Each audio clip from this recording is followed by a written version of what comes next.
Assalamu alaikum everyone. I am Tariqul Islam Sani in front of you. I will discuss two English structures. Now, with these structures, we make many sentences by changing words. First of all, subject plus used to plus verb one.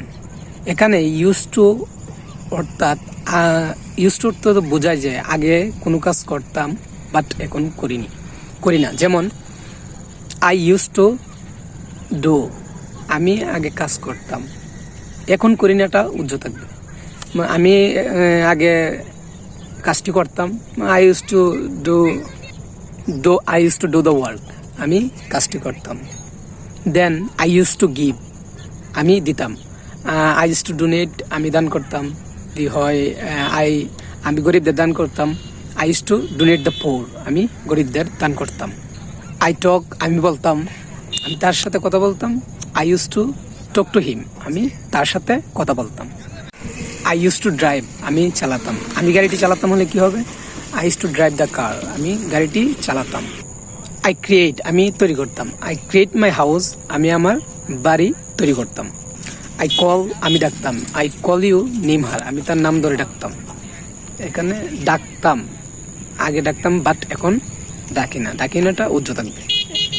এভাবে আমরা verb change করে অনেক বাক্য তৈরি করতে পারি।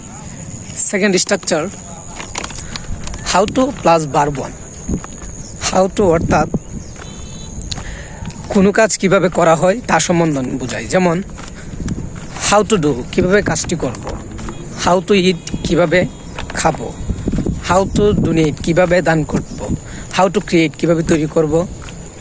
How two guess, কিভাবে অনুমান করব। হাউ টু লার্ন ইংলিশ, কিভাবে ইংরেজিতে কথা বলবো। তারপর আমরা অনেক সময় আমাদের ফ্রেন্ডদেরকে মজা করে বলে থাকি যে কিভাবে আমার সাথে কথা বলতে হয় তুমি কি জানো না? আমরা কি বলতে পারি? How to talk to me, do you not know. How to do picture, কিভাবে ছবি আঁকতে হয়। তারপর হাউ টু কমপ্লেন, কিভাবে অভিযোগ করতে হয়, কিভাবে পুলিশের সাথে অভিযোগ করতে হয়, পুলিশের কাছে অভিযোগ করতে হয়। How to complain the police, কিভাবে পুলিশের কাছে অভিযোগ করতে হয়। এভাবে আমরা আসলে ভার্ব চেঞ্জ করে অনেক বাক্য তৈরি করতে পারি। যদি কোনো ভুল হয়ে থাকে ক্ষমা দৃষ্টিতে দেখবেন। আসসালামু আলাইকুম।